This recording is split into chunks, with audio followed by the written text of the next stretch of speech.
Você já imaginou pegar um livro antigo, daqueles do fim do século XIX, começar a ler sem grandes expectativas e, de repente, perceber que ele descreve com detalhes um dos maiores desastres da história, que ainda nem tinha acontecido? Pois é exatamente isso que acontece com Futility or the Wreck of the Titan, um livro publicado em 1898 que parece contar com uma precisão desconfortável o naufrágio do Titanic, 14 anos antes dele afundar de verdade. E quando eu digo parecido, não é no sentido simbólico, não é uma metáfora aberta, nem daquelas coincidências forçadas que a gente só enxerga depois. É parecido demais. Do tipo que faz você parar a leitura e pensar: peraí, isso não é possível. O autor desse livro é Morgan Robertson, e esse detalhe muda tudo. Ele não era um escritor místico, nem alguém envolvido com ocultismo ou com profecias, não tinha como ele ser um adivinho. Ele era um ex-marinheiro da Marinha Mercante, alguém que conhecia navios, que conhecia rotas marítimas,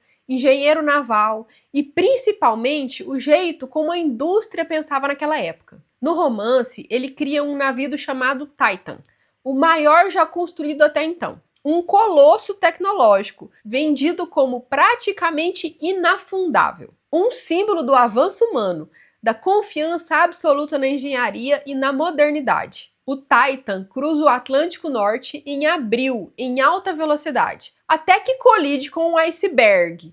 Afunda rapidamente e o pior detalhe de todos: não há bote salva-vidas suficiente para todo mundo. O resultado é uma tragédia com milhares de mortos. Agora segura isso um pouco, porque anos depois, em 1912, o mundo assistiu ao naufrágio do Titanic, outro navio gigantesco, também considerado inafundável, também em viagem inaugural, também em abril, também no Atlântico Norte, também em alta velocidade, colidindo com o iceberg, também com botes insuficientes e também com milhares de vítimas. Até o nome assusta, gente.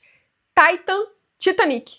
E quando a gente começa a comparar os detalhes, a coisa fica ainda mais inquietante. O Titan fictício tinha proporções muito semelhantes ao do Titanic real. Ambos eram maiores navios do mundo na época em que foram criados, né? E ambos representavam o auge da tecnologia disponível. Os dois navegavam em regiões conhecidas por ter muitos icebergs, mas eles confiavam tanto na própria estrutura, na própria modernidade deles, que ignoravam o risco. Então a pergunta surge quase sozinha: isso foi uma profecia?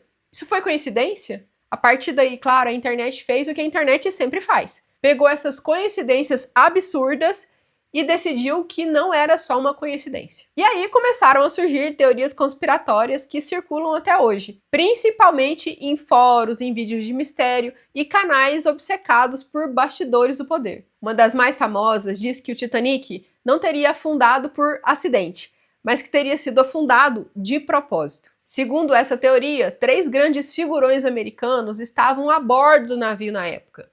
Homens extremamente ricos e influentes, que supostamente eram contra a criação de um banco central nos Estados Unidos. Pouco tempo depois do naufrágio, em 1913, nascia então o Federal Reserve. Seria coincidência? Para os conspiracionistas, jamais. A narrativa é mais ou menos essa: eliminando esses opositores, né, que teriam falecido no Titanic, o caminho ficaria livre para a criação do sistema financeiro moderno americano. O Titanic, nesse cenário, não seria apenas um navio. Ele seria um meio, um evento necessário, um sacrifício estratégico. Algumas versões ainda acrescentam detalhes extras, como troca de navios, falhas propositalmente ignoradas, ordem para manter a velocidade máxima, apesar dos alertas de ter iceberg lá no mar, né? Tudo muito conveniente, tudo muito alinhado com esses interesses maiores. Daqueles roteiros que você assistir de madrugada sozinho, com fone de ouvido, começam a parecer perigosamente plausíveis. E aí, claro, o livro de 1898 entra como uma cereja do bolo. Porque se alguém escreveu algo tão parecido antes, será que não era um aviso?